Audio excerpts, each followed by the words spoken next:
Hi everyone, I'm Lourdes Turrecha, founder of the Rise of Privacy Tech, or TROPT as we like to fondly abbreviate here.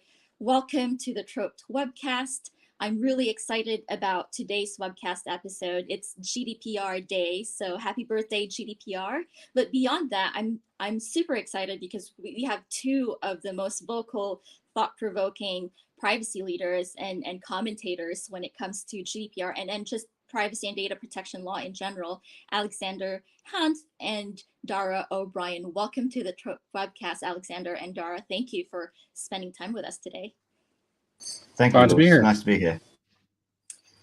Today we're going to talk about, obviously, GDPR, but I also want to tie it back to privacy tech and how it's fueled privacy tech. But before we jump into the meat of that discussion, I'd love to have both Dara and Alexander introduce themselves, and then we'll get into the meat of the discussion and take questions as we go. So if you guys have questions for our special guests today, please put them in the comments or type them in the comments, and we'll make sure that Dara and Alexander receive them. So feel free to introduce yourselves further, Dara and Alexander. Who wants to go first? Alexander, you go first. Hi, it's Alexander Hanff here. So I'm that privacy guy is my other moniker, or the cookie monster here in Brussels.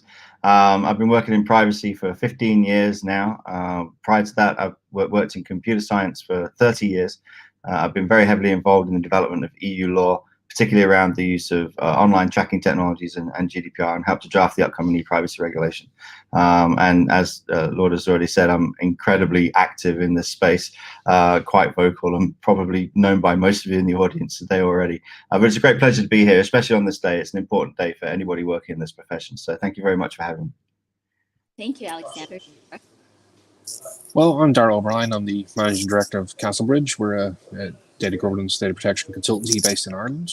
I've been doing this for a long time, and I'm the curmudgeon on Twitter who asks awkward questions and says things that people are thinking and feeling but mightn't necessarily want to say themselves. Unlike Alexander, I have not yet been shadow banned by a certain social media site. I know, I was just commenting on your post on that, and I didn't realize that was the reason why we couldn't find Alexander. But Alice, today we are on LinkedIn Live. I hope that they're not blocking this LinkedIn Live video just because we tagged you. It was, we were successfully able to schedule this with you, so fingers crossed. I like to ask this question out of everyone. We know that you've been in the data protection and privacy spheres. You've been working and thinking about many of the important issues here, but I'd love to know more about your privacy tech origin story. What was it about the emerging privacy tech space that interested you beyond the compliance and the data protection policy work that you used to do for years? Alexander? Okay. I mean, from my perspective, I've been working with companies for many, many years now who've been developing privacy enhancing technologies or services. And I really see privacy tech as falling squarely within that category, because anything which is enabling companies to comply with their legal obligations around privacy and data protection can only be seen as privacy enhancing, right? Or privacy maintaining, if you don't want to be as positive as saying privacy enhancing. So from that perspective, I think it's really important as professionals that we engage as often as we have the time and the means to do so with any company that's moving into this space, especially as advocates of privacy by design and privacy engineering, and as privacy technologists, which both myself and Dara are. So it's incredibly important that we lend that expertise to these companies to give them an opportunity to enter the market as emerging and innovative technologies. So that's really, for me, why I'm really interested in this space, because I love to see how companies are finding new ways to just make this path to compliance, which in turn protects fundamental rights of individuals, so has a net benefit on society, and helping them to navigate that path and produce products which are safe, which are genuine, and which are honest, and which meet the requirements of law. So it's a really important thing to do, and I'm always happy to talk to clients in this or to companies in this space. Yeah, similar to Alex, I come from a hybrid legal business management technology background, working in the telecommunications sector. And one of the things I've always tried to do is work with technologies to figure out how to help them solve problems. And one of the key things is to make sure you define the problem space correctly for anything you're doing.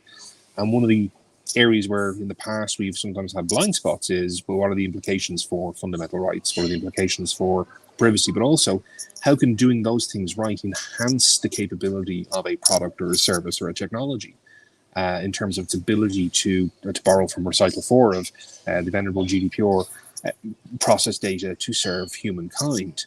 And whether it's a remote medical technology for remote monitoring of patients, or a remote delivery of treatment, or anything like that at all, down to a simple thing for reminding you when you need to go for a walk and walk your pets.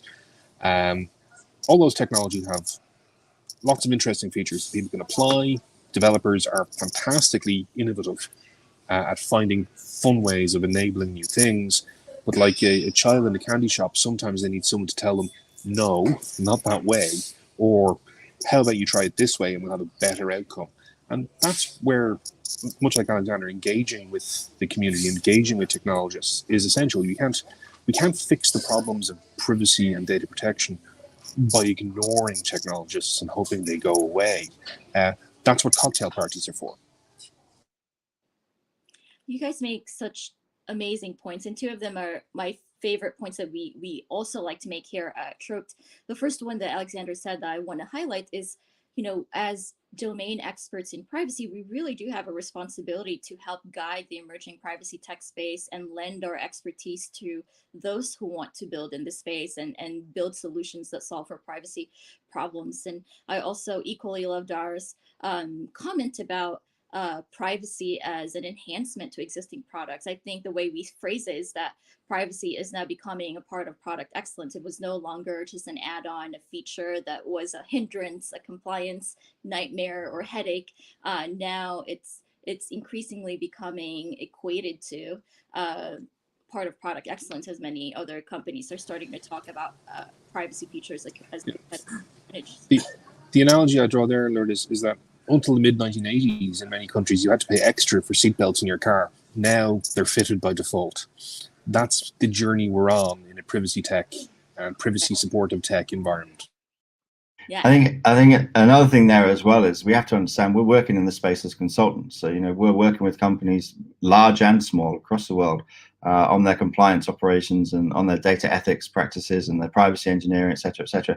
And if we have tools at our disposal, which makes that job easier, then that makes our lives easier, right? Because there's nothing more difficult than going into an organization and saying you're doing this wrong, but not having a solution available for them to do it right. So it makes our jobs a hell of a lot easier. There is some selfishness in this, if I would like to say it that way, because anything which makes my job easier means I get to spend more time with my family, and that's really important too. Absolutely.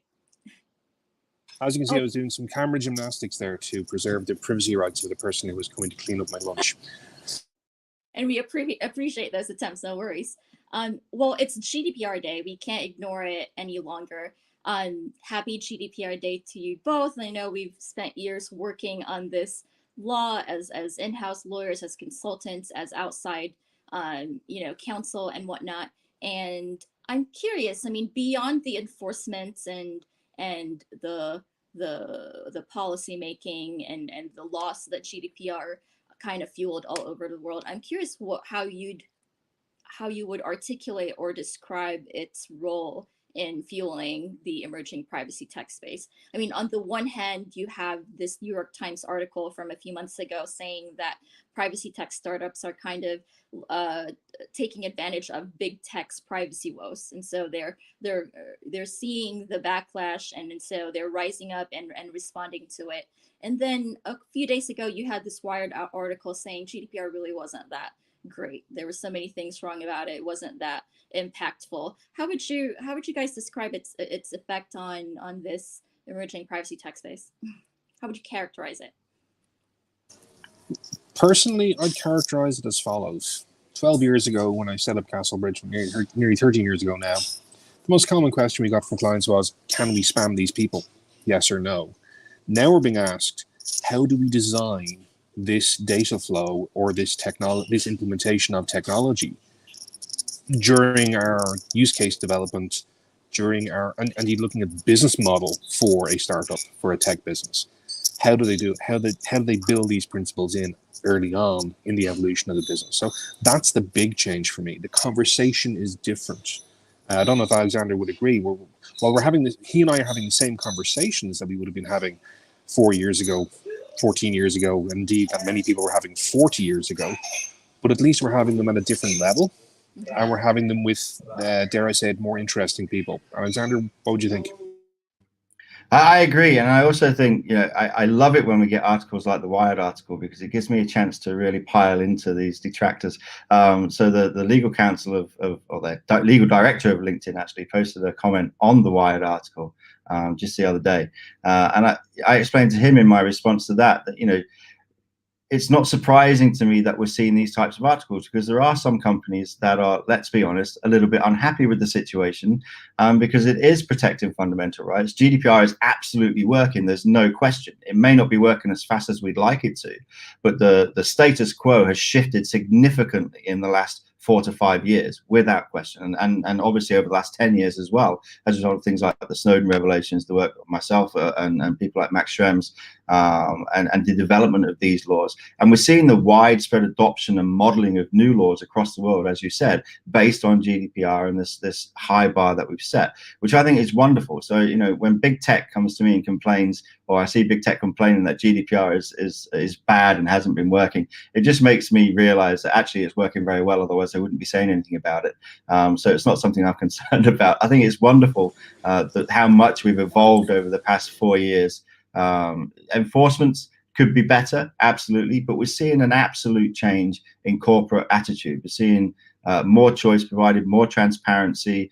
We're seeing more control for data subjects. I'd like to see more around interoperability and data portability. That's something which still needs to be addressed. But generally speaking, we're in a much better place than we were 4 years ago. And I think that's something that should be celebrated today.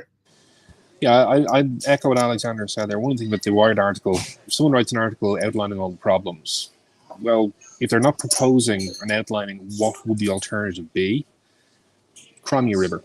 I'm sorry, but that's a hit piece for a particular purpose. The conversations we're having with senior level leadership in organizations, we've moved out of the IT department and the marketing department. We're now talking to C-level. That's a significant change. And when we look at venture capital funding for startups, it is now a thing that is being asked about. What's your data protection controls? What's your data strategy for building privacy by design? And when you look at mergers and acquisitions, it's now an item on the agenda. And I've just finished with the client a very large acquisition of a company. And one of the key things we did a huge due diligence review on the company they were acquiring to look at how we would integrate their data protection controls, what controls were there. That was a thing that we weren't even doing that in enterprise 10 years ago. But this is a small company doing that. And I can support that. I would say since 2015, even before 2018, since 2015, I've done dozens of due diligence reviews for investment companies, angel investors, hedge funds who are in mergers and acquisitions, looking at technology products and coming and asking the questions: does this comply with data protection law? Are we investing? Is our investment at risk due to issues if this company isn't compliant? And if we look at the Yahoo sale to AOL, we saw a significant reduction in the sale price of that company as a result of Yahoo's data breach. You know, so we have real market evidence to show that these things actually matter when it comes to mergers and acquisitions. Also, the increase in ethical investment as well. I would like to see that significantly accelerated, because there's still not enough of it. There's still too much money going to surveillance capitalism-based technologies. But we are seeing more investment, and you know, nothing more true than of that than companies like Big ID, OneTrust, etc. And whether or not we agree with their models, whether or not we agree with their products, there's no denying that there's a business interest in investing in these types of technologies now. The fundamental test for me, Lourdes, is quite simple. If the people with the money who are investing money are asking, is there a risk to getting our money back? GDPR has had an effect. End of discussion. Yeah, those conversations with in the M&A context, we've seen that it's become standard to ask about the target company's data protection practices in place before an acquirer, pushes forward. And we even saw that, I was at the Verizon Yahoo acquisition that that dropped, what was it, $1 billion in value because of the Yahoo breach. So we are certainly seeing it in the M&A context. I have to kind of disagree in the VC funding context. I'm not seeing enough investors ask questions about the startups that they're funding, unless we're in the privacy tech space, right? Like we've seen 6.4 or so billion dollars invested in privacy tech startups, but that's a drop in the bucket in the larger context of tech funding in general. So I would love to keep seeing her go outside of privacy tech, and I want big VC companies, the Raylux, to ask these questions when they're looking at startups. So it's not just business as usual. We're not just funding surveillance capitalism type of startup. I think that might be a regional difference, Lourdes, because in early stage venture capital in Ireland in particular, it's now becoming a key question. Is there anything that's going to stop us getting our money back? Ultimately is the question the investors are asking. Not enough of them, but enough of them that it's beginning to become an agenda item, and it's beginning to become a trend. And I hope the big institutional investors are starting to learn the lessons as well. If we look at the Clubhouse situation from last year, Andreessen and Horowitz dumped something like $100 million into that, thanks to the work of me and people like Deborah Farber. That is effectively out of existence now. I haven't heard anything about Clubhouse for a long time now. So that's a lot of money wasted. So hopefully these big institutional investment firms will understand that, if they're going to throw money at surveillance capitalism, if they're going to blitz scale, to quote Reid Hoffman, in a way which completely ignores fundamental human rights, then they're going to face the consequences of that, and they're going to struggle to see a return on that investment. So, and Andreessen and Horowitz, let's see you put some more money into ethical investments in privacy tech, because you've got it, you have the opportunity to make some good money by doing it, and it's the right thing to do. So please, if you're listening to this, get it done. More privacy protective business models, more funding towards those, less funding towards surveillance capitalism business models. And like we say at TROPT, like MVP, minimum viable privacy, should be what like the new MVP should stand for, right? Like we should not be building products to without regard to privacy and continue adding to our mounting privacy technical debt as we have for decades. I'm really happy that we're having this conversation and that's starting to change. I'm curious, I know you guys are traveling, you're at CPDP, and it's been a very busy, exciting week. I'm curious if there are, beyond enforcement talk, are there conversations about privacy tech and privacy enhancing technologies there? And if there are, we'd love to hear takeaways from what you guys have heard this week when it comes to that space. Alexander, you go first. Yeah, I mean, the beauty of CPDP, and the reason why I think it's one of the best privacy conferences in the world, is because of the broad range of people who attend it. So we have, policy people from companies, we have corporate people, technologists, we have students and researchers and artists, and then we've got European institutions and the legislators, and and privacy advocates and NGOs and civil society. So the range of people who attend guarantees that there's going to be a wide variance of subject matter, which is fantastic. So this isn't a career or professional event. This is an event for people who are passionate about the issues, which is why I've been coming here for 14 years, and hopefully we'll be coming here for at least another 14 years, because it really is a wonderful experience.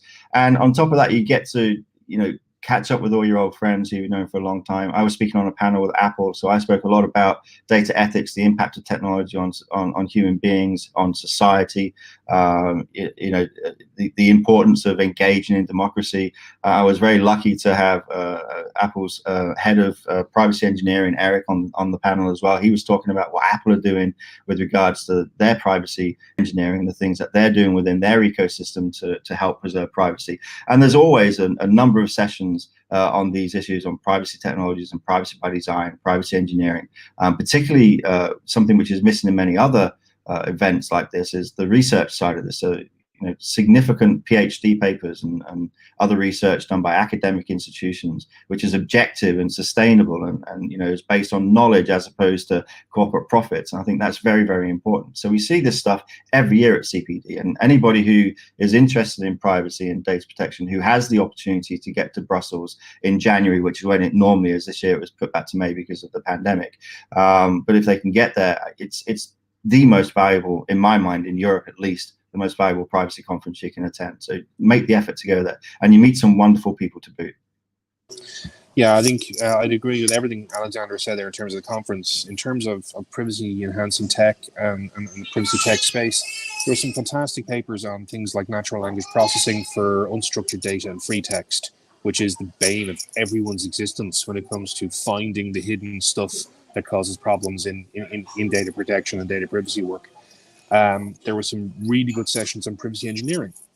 And there were some really good discussions on the challenges of developing solutions to support group privacy, both legislative solutions and technical solutions. So shifting away from an individual focus and the focus on the individual data subject, but looking at that data subject in the context of their position in society and the groups, the tribes or communities that they're involved in, and how you model and manage that from a legislative, policy, and technology perspective. So that was pretty intense conversations. We went from legislative discussion to Hegelian philosophy to why Immanuel Kant was probably not the role model we all should be following, all the way down to classical fundamentals of sub-Saharan African ethical frameworks and how they deal with group privacy and social privacy issues, which was fascinating.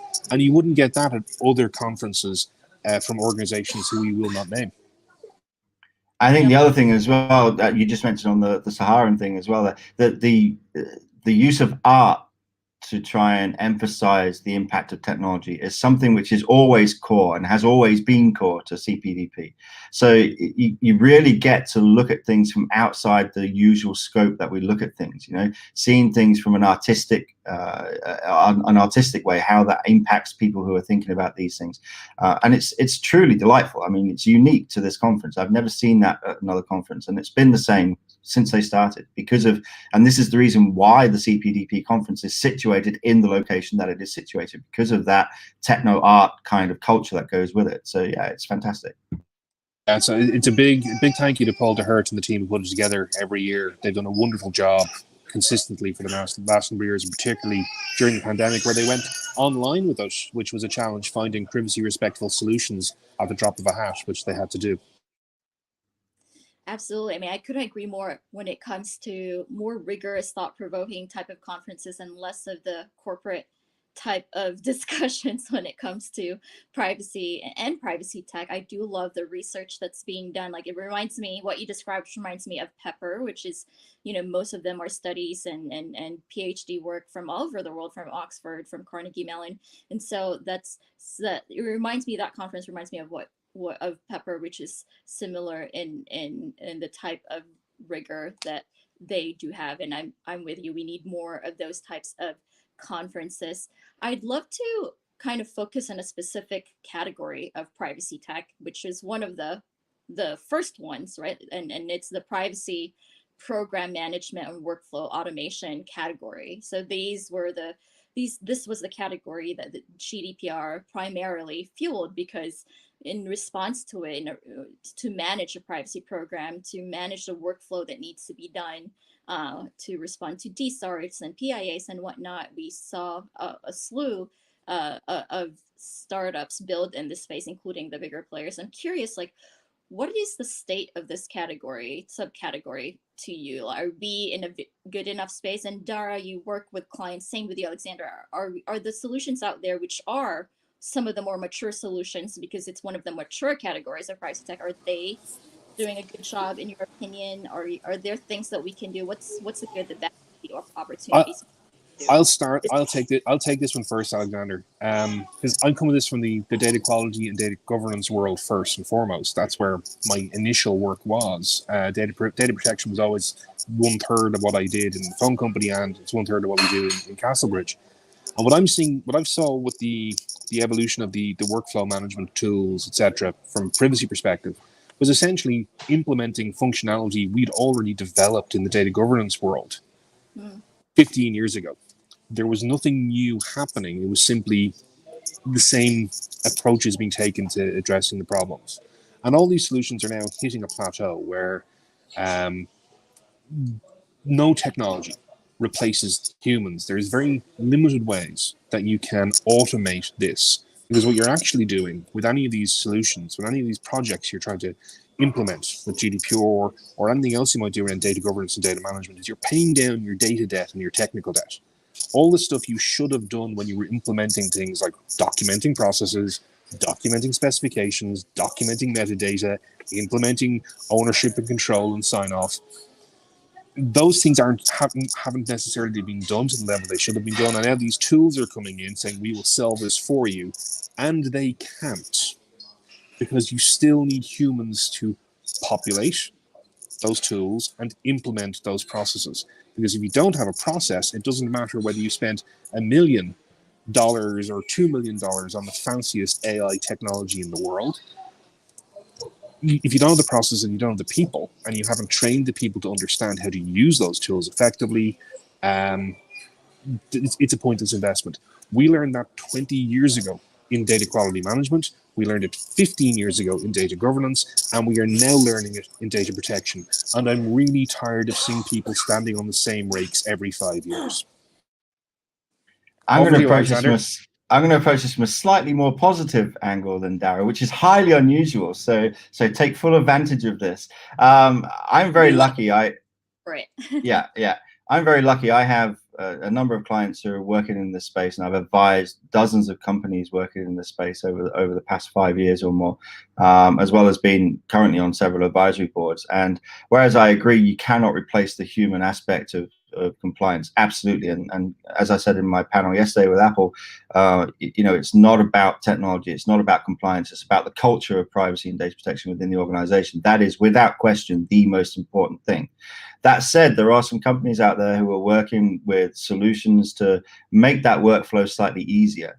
The danger there, though, and I'm sure Darragh will agree with me here, is becoming too reliant on these, and to the point where they become checkbox exercises. And I've seen this in some huge global corporations that I've gone in and consulted for that are using platforms like OneTrust, and they literally just go through these automated assessments. And they game the system because they know exactly what the questions are going to be, and they know exactly what the outcome needs to be in order for them to be able to pass that assessment.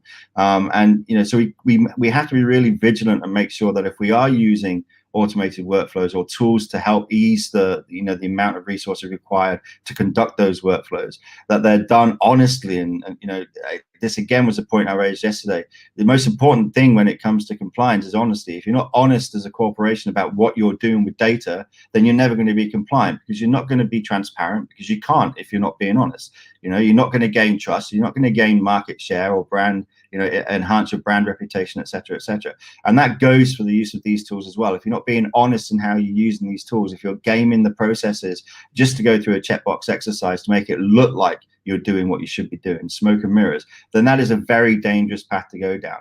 Luckily, most of the smaller companies I work with don't do this. A, because they generally can't afford these large solutions like OneTrust, and B, because it's easier to commit them to understand what they need to be doing, why they need to be doing it.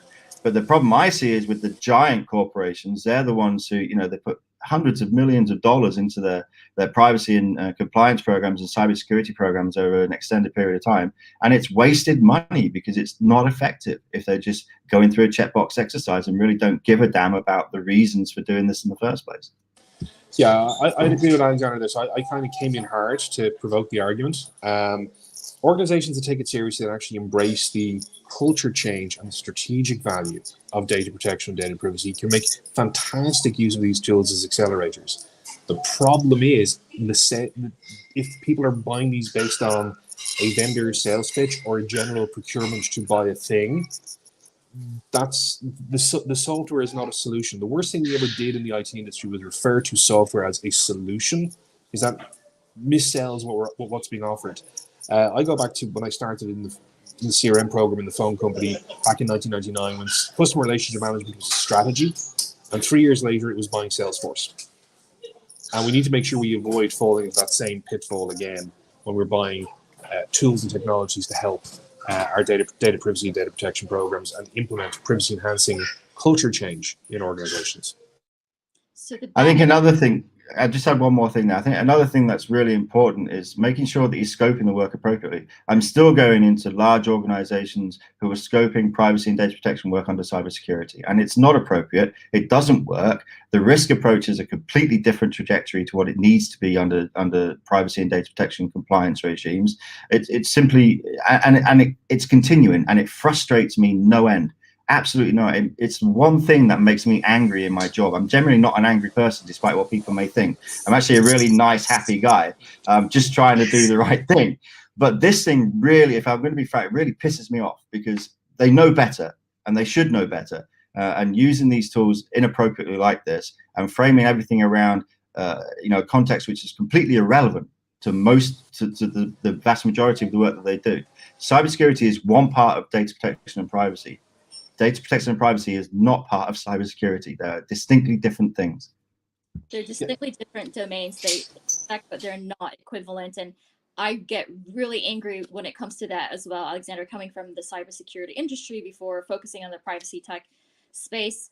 It's one of those things where it's so frustrating, like you were saying, but I guess to play devil's advocate, I'm not sure they know any better. Many of them don't understand privacy, so I've taken it upon myself to educate them and say, this is how privacy is different from cybersecurity, from CI side and whatnot. Dara, it sounds like you're about to add something to that. Yeah, the analogy I draw for that, Lourdes, is it's the highest percentage of admissions to accident and emergency rooms in Ireland and the United Kingdom tends to happen on the Sunday or Monday of a bank holiday, because people go out and buy tools to do DIY without understanding what the job is they're trying to do.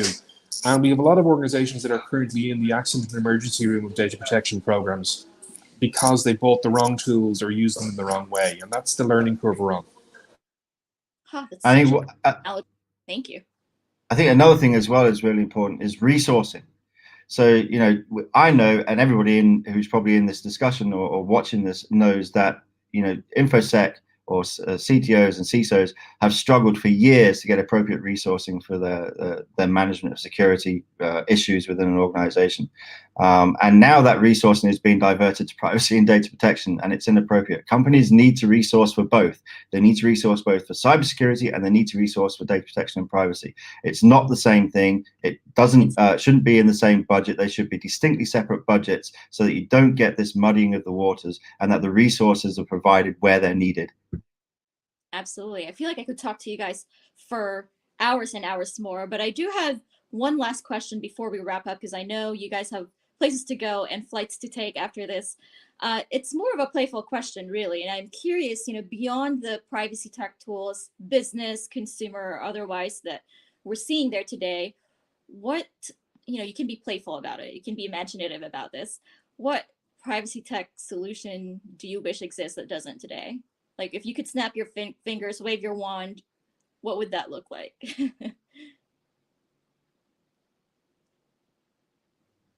I'll start with this one. There's lots of them, actually. I think first and foremost, I'd love to see big platforms be zero knowledge, be privacy enhancing, be encrypted, stop relying on the surveillance capitalism model, stop allowing third-party entities to breach everybody's fundamental rights by scraping the data from their platforms. And actually the case from the US against LinkedIn recently is a clear example of where this is becoming problematic, because whereas interoperability is important, it needs to be done in a way which is still respectful of fundamental rights, and scraping content unlawfully from sites is not acceptable. So I'd love to see more work done by big platforms in that space, because I think so many of us are using these platforms so many hours of the day, particularly in our professional work, but also in our social graphs as well, right?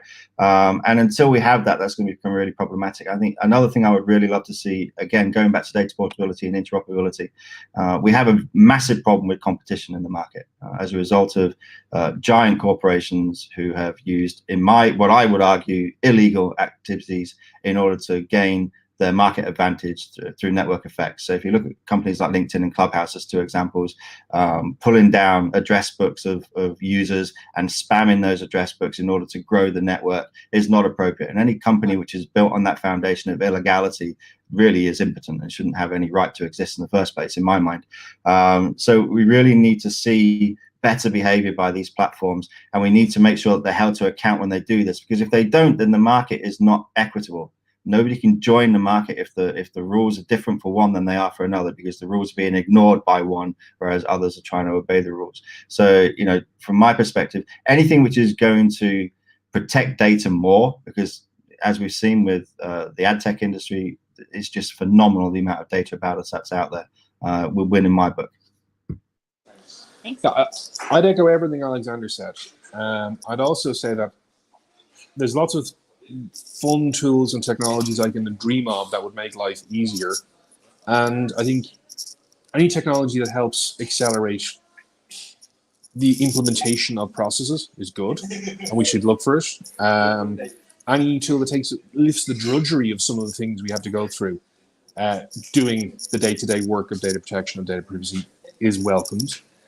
But I think the most important technology we need to invest in is actually teaching and training people about data in organizations. A lot of the problems we have with things like subject access requests is that organizations do not do the management and filing of data properly.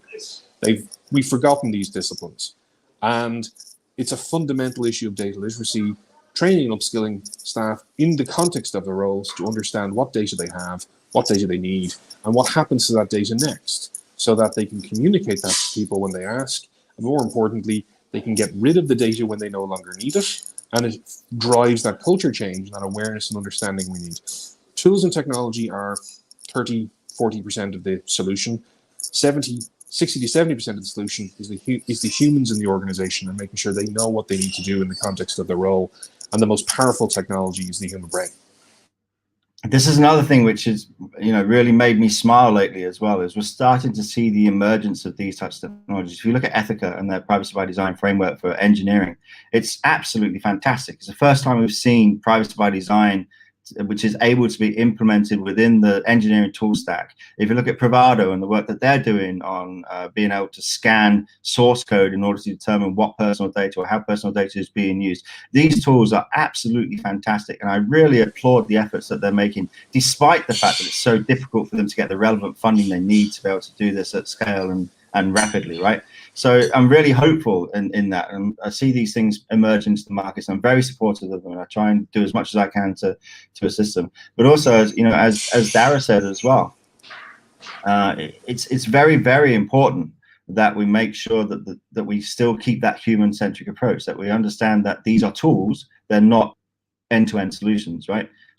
So we've got to make sure that we remain vigilant, and that training and awareness is key. And I would love to see more in the curriculum, particularly in high schools and college, in relation to engineering, in relation to marketing, in relation to legal qualifications or courses around data and around the importance of data ethics and around the importance of privacy by design and privacy engineering, and these issues that you know, people coming into these industries, legal, technology, marketing, etc., they've never been exposed to this in their education, and this is lacking woefully. I've been trying to get the European Commission to push this into curriculum for so many years now, over 10 years, and there's just no interest. And until we do that, we're going to continue to face the problem where engineers will develop solutions where they just want to get all the data because they might be able to do something useful for it, where marketers will want all the data so they can make nice charts and slideshows for the slide decks for their KPIs with their management teams, yeah, and that lawyers will never understand what's actually happening with the technology because they've never been exposed to anything technological in their training, so they're just relying on the words of others, and that Chinese whispers game never works, right?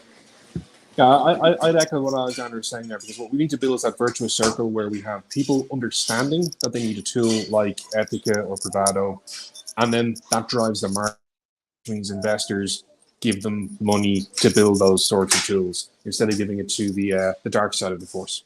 Very nice shout outs to Ethica and Privado. You know, and there are many others. I know Michelle Dennedy is doing some interesting stuff behind the scenes that's still undercover at the moment. Absolutely. And I'm excited there are more and more startups that are building this way from the very beginning, with privacy engineering in mind. You sometimes catch some of them at our events because they want to get plugged into the space. You guys will see Privado next month at the TROPT Summit, and you've seen Ethica at some of our events. I couldn't agree more with education and training in the cybersecurity space. You know, we've seen the curriculum in colleges and high schools, and even at the elementary level, Girl Scouts are being taught cybersecurity skills. I want to see the same when it comes to privacy. We need more of that. Shout out to Nishant Bajaria, who's doing who released his book and doing training for developers and engineers. It's I believe it's a run book for engineers, and so he's doing his part. I think we all have our roles to play to make noise and to be vocal and to spread awareness and train, and you know, we have companies like Teach Privacy from Daniel Solo that's been doing that for a long time, that's really thoughtful and rigorous when it comes to their training, and not just lip service when it comes to their privacy training module. So gentlemen, thank you so much for joining us. I'm so grateful that you made time out of your busy weeks at CPDP, and I would love to invite you to share any calls to action. If you want to be found online, where can they find you? Unfortunately, it looks like LinkedIn did not stream us, but we were still streaming on Twitter and YouTube. We'll look into why that. Alexander, add that to your list. Jessica says we're not sure if it's a LinkedIn issue or a StreamYard issue, but given what we were talking about, we'll look into that and ask questions about why that was the case. But Dara, what would you like to say? Any closing thoughts, any calls to action? And same to you, Alexander. In terms of calls to action, I think one of the key things that came out of CPD, the conversations I've been having, is the need for us to get out of our bubbles and actually talk to other disciplines more, other data management disciplines, philosophers, lawyers. We need to be pooling our thinking better and learning from each other more. In terms of call to action, anyone who wants to find out how Castlebridge can help, come to castlebridge.ie. If you want to find our training, it's at dataeducation.ie for our self-service online e-learning, which we actually managed to persuade our learning management platform to take the cookies stuff out of it for us, because we jumped up and down on their heads because we didn't need it and it wasn't doing anything. So because we engage, and this is something that everyone can learn from, if you engage with your suppliers and make the compelling case, surprisingly, they can quite often make the changes you need to be more privacy respecting in the implementation of your technologies. Thank you, Dara. From my perspective, I would like to say you can find me on LinkedIn, but that's not a guaranteed situation at the moment due to the shadow ban. But we can look for you on LinkedIn. We might find you. Yeah, but you might not find me. But I also am on Twitter, and I'm usually the person with the beard shouting loudest about the recent issues which are in the press. So, you know, just look for any privacy topic which is negative in the press, and you'll find me shouting about it somewhere on social media. I do have a website, but it's in the process of being redeveloped, so I can't put that up yet. But yeah, I mean, I'm easy to find. I'm pretty well known and fairly, you know, distinctive with my beard, despite the fact that LinkedIn thinks that it doesn't look anything like me, but that's another issue entirely. And feel free to reach out. I'm always happy to work with companies any size, whether they're startups, whether they're individuals, scale-ups, or global corporations. I mean, I've worked with some of the biggest companies in the world. At the end of the day, if I can do anything which is going to have a net positive effect on the ability for people's rights to be respected and protected, then I will do that. And, you know, I'll do that as friendly as I can, and sometimes, you know, you need to put your foot down a little bit, but at the end of the day, I try and find solutions rather than just finding problems. And if you can do that, then you can really empower companies to do the right thing. Folks, please reach out to Dara and Alexander. They're, you know, some of the leading experts in this space. So if you have any needs when it comes to your privacy tech startup, your platform companies, your tech companies, please do reach out to them. You're in good hands. And thank you again, gentlemen. I'm so grateful. Thanks for sharing your time here today with us. Happy GDPR Day. I, you know, would love to celebrate this day because it's given us a lot, and it's just the gift that keeps on giving. You guys, you can catch us. We have events every month, and we have a big summit next month. You can catch us there. You can catch some of the privacy tech startups that we mentioned here today at the TROPT Summit next month. And thank you, gentlemen, and have safe trips. I know one of you is about to get on a flight, so take care and be safe. Could I just add one more thing? I would like to give a shout out to some other people who aren't here, and who are also excellent resources. So people like Rowena Fielding in the UK or Tash Whitaker in the UK do fantastic work, but don't really have the exposure that people like myself and Dara have. Yeah. So don't just look for the big guys with the beards and the buzz cuts. There's some fantastic women working in this field who really need more exposure, and I'd really like for companies to start looking beyond the usual suspects and sharing that expertise, because everybody has different viewpoints, everybody has something to offer, right? So you don't have to just go for the Deloittes or the KMPGs, etc. You can go for the smaller the smaller companies or the individual consultants or the independent consultants who are doing fantastic work and really punching above the weight. So shout out to those people, because they're just as important, if not more important than myself and Dara, because without them we would be isolated, we would be alone, and we wouldn't have that support that we need. Thank you for being in. We reach out to people like Tash. I've known Tash for years from her time as a data quality consultant, data quality practitioner. I know Rowena very well. We bring people like Tash and Rowena on projects with us in Castlebridge to help, because they are very, very good. And I echo what Alexander said. You don't need to get the big five or the big four, the Deloittes or the other consultancies. We're smaller, we're better looking, and we work harder. Indeed. And with that, thanks. And we're usually cheaper. Usually. Thank you, gentlemen. And I couldn't agree more. We're better looking. We do. Thank you for being allies. Thank you for supporting women in privacy, some of whom have led in this space. And with that, thank you everyone for tuning in. We're sorry you didn't catch us on LinkedIn, but you can catch us on YouTube. The recording should be there, and on Twitter as well. Take care, everyone. Bye. Thank you.